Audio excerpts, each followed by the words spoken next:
Good morning, bird brains, and welcome to the final episode of the Harley build series. We're not actually doing a building of the bike, that's done, but I did say I would do a follow-up video of what I loved about the build, what I hated about the build, what I would do differently if I was to do it again. That way you just kind of have a little better of an idea of what to expect if you are to do your own build. All right, we'll go ahead and start with the things that I loved. First thing on my list here is I loved getting all the parts from Amazon. It was literally like Christmas every day. I came home to 3 or 4 parts a day, getting to opening up the packages, see what was inside. That was pretty cool. Next on my list is it kept me busy. I am the type of person who I don't like sitting still. I always like having things to do. That's probably why I run a YouTube channel, because it is very labor intensive and you just have to be going 24/7. So having something to do literally every single day when I go home from work was very satisfying to me, and it really gave me something to look forward to. One thing I'm very grateful about this build is I learned a lot about this bike. Pretty much tearing it down to a frame and a motor, you really get to learn your bike inside and out. This makes me very confident if I was to do anything in the future. I'll know what I can do myself and what I should probably hand over to the professionals. And spending that much time with your bike, I know this is kind of cheesy and girly, but you really do get to connect with the bike. Guys are weird like that, especially with motorcycles and cars. Like, you really get a special bond with your bike. This being my first Harley and having the connection that it has with me and my dad, and now having, you know, the build series behind it, it's gonna be very hard for me to ever get rid of this bike. So, and it's paid off too, so that's a plus. One of my favorite things that I have here on my list is seeing the progress of the bike, seeing it being torn down to no wheels and just kind of sitting there helpless, and then slowly getting the parts put back on and get further and further and further ahead of the build. That probably was one of my favorite parts, just seeing it as a frame and then putting the wheels on, then putting the tank on. Just, you kind of see the stage progress. Something you don't get when you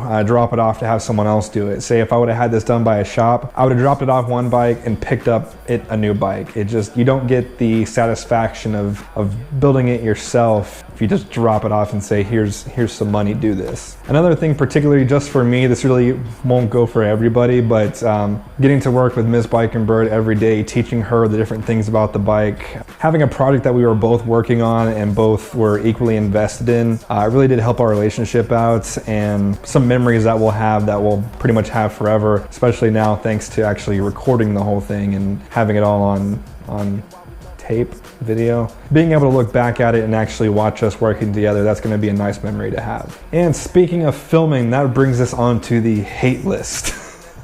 These are the things I hated about the build. The number one thing I have on here is actually filming the build series. Now, don't get me wrong, I enjoy making the videos. It's just when you're working on a bike and then you're filming yourself working on a bike, you're taking your time frame and multiplying it by 4 or 5. Having to set up the camera, having to make sure it's in focus, having to make sure that you're still recording, having to make sure that your battery is still good, adjusting the lighting, getting the right angle. It's a pain in the ass. But I'm very happy I did it, like I mentioned earlier, just to have those memories, and it was a very successful series here on YouTube. The next two kind of go hand in hand, and this is these hot studio lights and this small garage. My garage is not insulated. It's also pretty small. It's a 2-car, but that's pushing it. These studio lights put out a lot of heat. They are halogen bulbs, they are not LEDs, and they do have a fan, so it pretty much just circulates the hot air. Especially having the garage door closed to keep the noise down, it gets above 85 degrees in here, so with no moving air or anything, it got pretty hot, pretty humid, and pretty uncomfortable. Next here on my list is getting parts with no instructions. Now I'm not asking for a pop-up book walking me through step by step on how to put on a part, but at least like one of those exploded diagrams showing you what bolt goes where and what washer goes in what order would help a lot. It didn't really come into play a lot during the build series. Really the only thing I can think of was the air cleaner, but when you spend $35 on an air cleaner, that's kind of to be expected. Having to dig through YouTube and back pages, and probably not back pages, forums and stuff like that, trying to find instructions on how to put things together, that was very time consuming and very aggravating. And then last but certainly not least is the internet mechanics. Now, for those of you who are offering genuine help, I'm not talking about you guys, especially for after the thing went on. I mean, the problem started. You guys were just trying to help, but you have to understand that when I'm getting the same comment 15, 20 times, it does get a little annoying after a while. But I understand that was just you guys trying to help and trying to get the bike back up and running as soon as possible. So I am grateful for that. This is more directed at the people who were literally criticizing my every single move. Like, oh, you should have used that tool instead of that tool. Oh, you need to hold it there instead of there. You're gonna strip it. I didn't strip a single goddamn bolt on this build, all right? So I'm very proud of that. I also didn't break a bolt.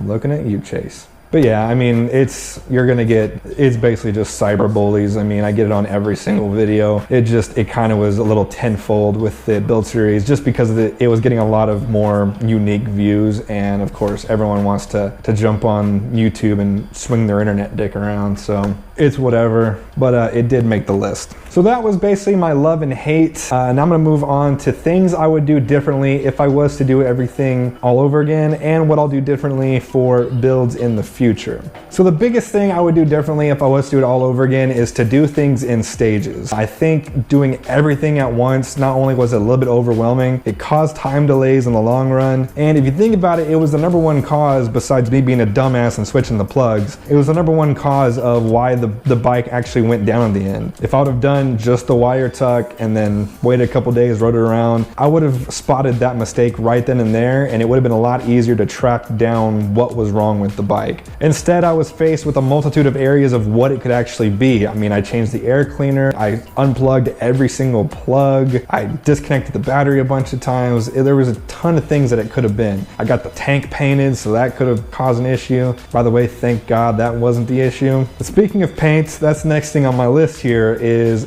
don't go cheap on the paint. Now, I knew it was a risk going in, okay? I'm not stupid. I know I'm not gonna get the same service and quality at $200 as I am at $600. I'm not that stupid. But I took a shot, I took a gamble, and it didn't pay off, all right? I didn't roll snake eyes good or snake eyes. I didn't roll the number of dice that I should have rolled. But it was a risk I was willing to take, but in the long run, it did save me a little bit of money, just a little bit more time, and the quality of the paint job is meh. It looks good from this far away, which I'm okay with. That's pretty much the whole premise of the bike, is a 30-30, like I've mentioned many times. But for an extra couple $100, it would have saved me the time of what I'm gonna have to eventually do, which is take all the parts back down and have them redone. But I mean, if I'm gonna have to redo it, I might switch it up a little bit. I don't know. And the last thing on my list, kind of tying into the same subject, is a little bit higher budget.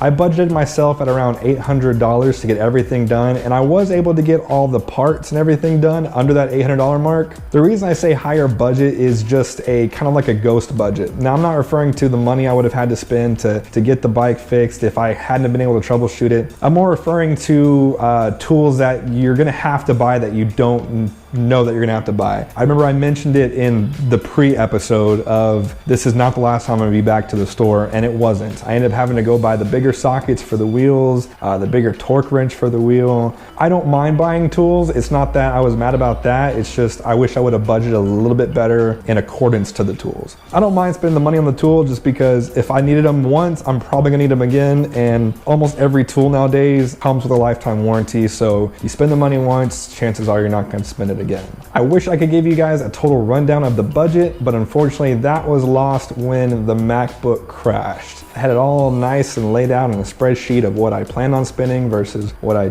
did spend. I will give you this tip though. If you are building your bike anywhere near any sort of major holiday, do this. Make it a spreadsheet or make a list. You can just write down on a piece of paper of every part you want to put on your bike and how much it's currently listed for at the lowest price you can find. If you're not doing the build right then and there, check back on those sites every so often, especially near the major holidays. Me, thankfully, I planned way ahead, so I had everything pretty much stored, and I waited till Black Friday. When Black Friday hit, I was able to get like 40% off my tires. I think I got 20% off the LED, no, not the LEDs. I got 20% off something else, but I was able to save a couple $100 just by waiting for the sales. So, I mean, Memorial Day is coming up, Labor Day is sometime this year, 4th of July, Black Friday. If you're patient enough, you can get some pretty good deals. But that's it for me, guys. Thank you for listening to me sit here and babble on. If you have any questions whatsoever about the bike or what I put on the bike or what I did during the build, please leave them down in the comments below. I will answer them as soon as possible. Thank you guys for sticking through. I know it didn't go as smoothly as planned, but we're back up and running. So if you did stick with us through all this nonsense, I do want to say thank you. For all those that are new to the channel because of the build series, I also want to say thank you for joining the channel. Anyways, guys, if you like this video, please hit that like button. Let's smash the hell out of it. We got over 100 likes on the last video. Let's see if we can beat that. And of course, if you haven't already, go ahead and punch that subscribe button. And as always, thank you for watching, and I'll see you guys next time.